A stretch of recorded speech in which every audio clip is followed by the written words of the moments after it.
Bienvenue à tous dans ce nouveau programme de 15 minutes de grâce et de vérité, une manne pour nous certainement, apportée par le pasteur Fabien Larrubarbe. Et je suis sûre que nous serons bénis.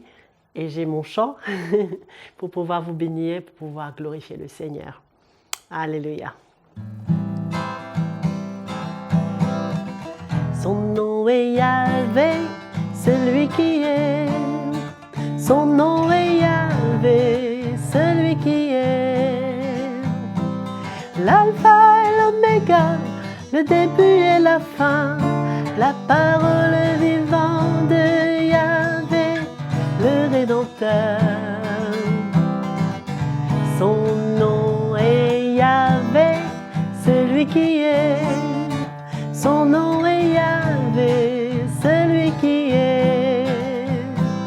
L'alpha et l'oméga, l'origine et la fin, la parole vivante de Yahvé, le Rédempteur. L'alpha et l'oméga, l'origine et la fin, la parole vivante de Yahvé, le Rédempteur.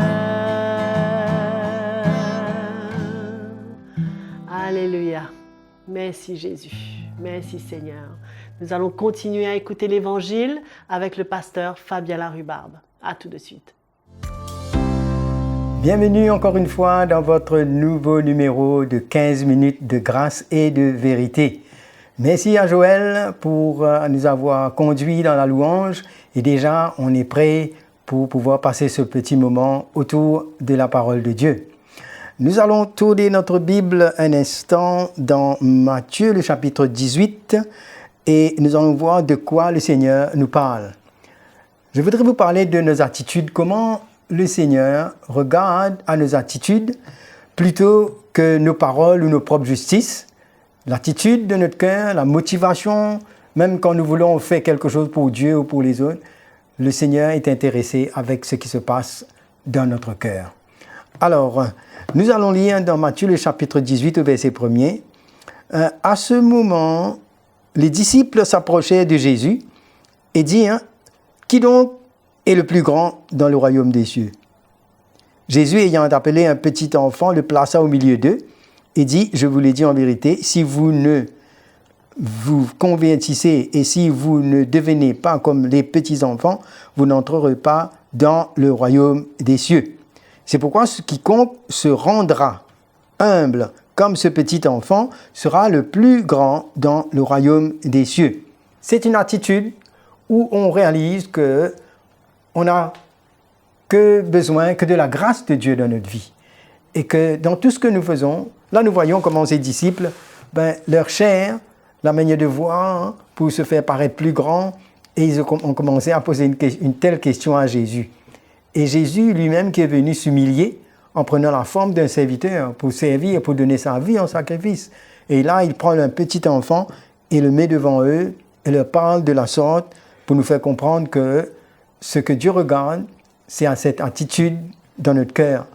On peut servir le Seigneur et faire des choses alors qu'on peut avoir des motivations, des objectifs, rien que pour plaire à soi-même, pour être bien vu, alors que le Seigneur, en nous menant sur ce chemin où la croix prend notre vie, où nous ne cherchons rien pour nous-mêmes, mais nous cherchons à l'édification de l'Église, au bien des autres, et en donnant notre vie, cela, c'est en ligne avec l'esprit de l'Évangile.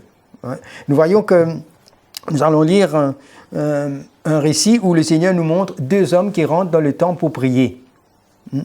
Alors, c'est la parabole du publicain et le pharisien, et nous voyons deux attitudes. Un qui vient avec une attitude brisée, reconnaissant qu'il a besoin de la grâce de Dieu, qui ne mérite rien, mais l'autre qui vient avec son orgueil et ses mérites, ses propres justices, et qui vient prier. Les deux viennent prier, mais nous voyons comment Jésus voit l'intérieur du cœur et quelle est la motivation, quel est le mobile de tout ce qu'on fait. Alors, dans Luc, le chapitre 18, au verset 19, il dit encore cette parabole en vue de certaines personnes se persuadant qu'elles étaient justes et ne faisant aucun cas des autres. 2 hommes montèrent au temple pour prier. L'un était pharisien et l'autre publicain. Le pharisien, debout, priait ainsi en lui-même. Ô Dieu, je te rends grâce de ce que je ne suis pas comme le reste des hommes qui sont ravisseurs, injustes, adultères ou même ce publicain. Je jeûne 2 fois par semaine. Je donne la dîme de tous mes revenus. Donc pour lui, c'était sa qualification, comme quoi Dieu devait l'approuver par rapport à sa propre justice. Et non seulement l'orgueil le fait voir comme cela, il se compare à ce publicain. Et donc, il y a là une espèce de rivalité, d'orgueil et de propre justice. C'est une attitude qui ne plaît pas à Dieu. Et pourtant, les deux étaient dans le temple et priaient. Comme quoi on peut être bien religieux, on peut croire et se persuader que Dieu nous aime et qu'il nous doit quelque chose, qu'on mérite quelque chose, parce qu'on a fait tant de choses pour le Seigneur, on a obéi à certaines paroles, mais on ne pourra jamais venir devant le Seigneur avec notre propre mérite. On se tient devant lui que par sa grâce. Personne ne peut se justifier par ses propres mérites, par ce qu'on fait. Et là, on voit le publicain, dans le verset 13, le publicain se tenant à distance, n'osait même pas lever les yeux au ciel, mais il se frappait la poitrine en disant « Ô Dieu, sois apaisé envers moi, qui suis un pécheur. Je vous l'ai dit, celui-ci descendit dans sa maison justifié plutôt que l'autre, car quiconque s'élève sera abaissé, et celui qui s'abaisse sera élevé. » À n'importe quel niveau de notre vie que Dieu aurait pu travailler ou faire quelque chose, on aura toujours de la place pour dire, comme Paul, par la grâce de Dieu, je suis ce que je suis. Il n'y a rien en nous qui mérite quoi que ce soit. On était perdus, on méritait la colère de Dieu, mais c'est dans son amour, dans sa grâce, qu'il a donné sa vie pour nous. Et chaque jour, il travaille dans nos vies. Il est patient envers nous, il nous relève, il nous équipe, il nous fortifie. Mais quand Dieu se sert de nous, ou quand quelque chose s'est passé dans notre vie, on a toujours besoin de garder cette attitude d'humilité, de savoir que ce n'est que par sa grâce. Parce que c'est Paul qui dit, mais que celui qui est debout prenne garde de tomber. Parce qu'on n'est pas invulnérable comme quoi qu'on est arrivé, mais on a toujours besoin d'être prudent, on a toujours besoin d'avoir cette attitude d'humilité où nous pouvons trouver grâce et en même temps avoir la grâce pour les autres aussi. Cet homme ne voyait que lui-même dans son égoïsme et ne sentait rien dans son cœur concernant la miséricorde, concernant l'attitude d'un cœur qui se tend vers l'autre pour l'aider, mais il était en train de se comparer dans le temple. Comme quoi, même dans le temple, sa prière était comme un péché parce qu'il n'y avait pas une bonne attitude. Nous voyons un autre exemple où Jésus, cette fois-ci, était dans le temple, là dans la synagogue, et voilà que les gens venaient apporter leurs offrandes. Et nous voyons une attitude d'une femme, la veuve. Et dans Marc 12, le verset 41, nous lisons, Jésus s'étant assis vis-à-vis du tronc, regardez comment la foule y mettait de l'argent. Plusieurs riches mettaient beaucoup. Il vint aussi une pauvre veuve. Elle y mit 2 petites pièces, faisant 1/4 de sou.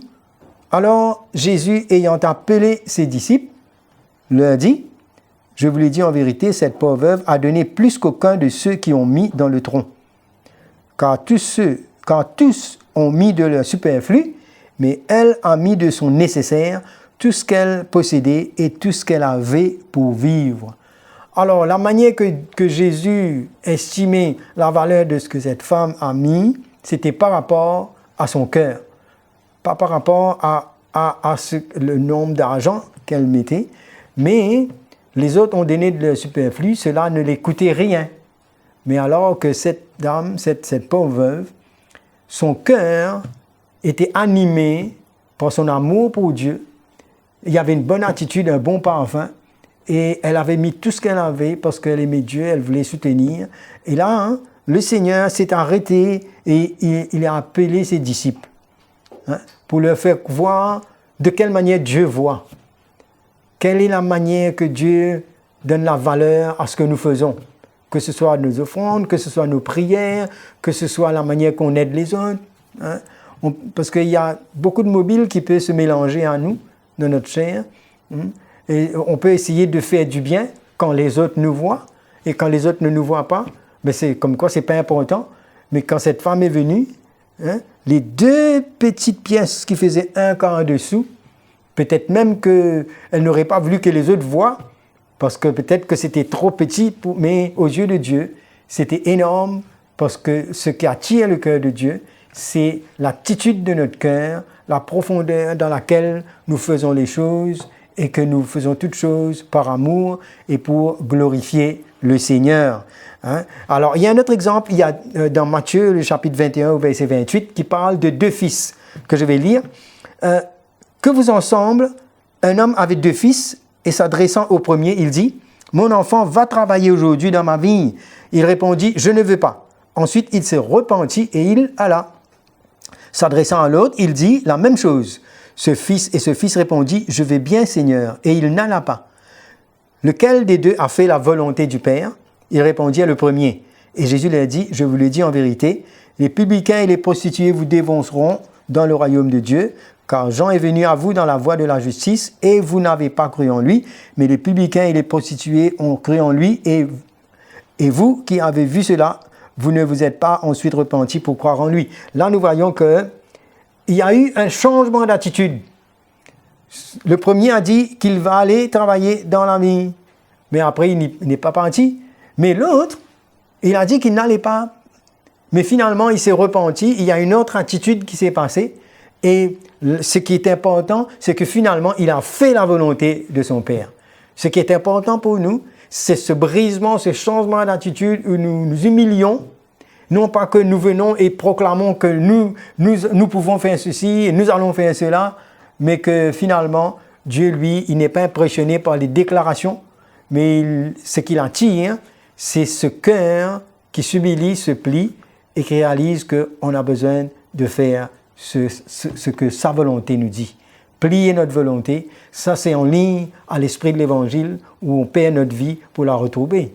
Donc, nous voyons qu'ici, dans cette parabole-ci, cette parabole nous montre là, la parabole qu'on peut arriver à se repentir et changer. Même si on a pris une mauvaise décision, il y a de la place pour se repentir, il y a de la place pour qu'une œuvre de Dieu se fasse en nous et qu'on change d'attitude et qu'on glorifie le Seigneur. Voilà, mes frères et sœurs, que ces quelques paroles nous encouragent et de voir que dans tout ce que nous faisons, ayons cette attitude qui va pouvoir être approuvée et plaire au Seigneur. Que le Seigneur vous bénisse. On se retrouvera une prochaine fois. C'était tellement merveilleux d'entendre l'encouragement du pasteur Fabien Larrubarbe dans ce programme de 15 minutes de grâce et de vérité. Nous savons que l'Évangile continuera à parler à nos cœurs. Donc, continuez à être fidèles et à vous abonner à notre chaîne YouTube CTMI. Et si vous avez des questions, si vous avez des commentaires, n'hésitez pas, écrivez-nous sur l'adresse qui est affichée à l'écran comme d'habitude. Et entre-temps, je vous dis à très bientôt et que le Seigneur vous bénisse.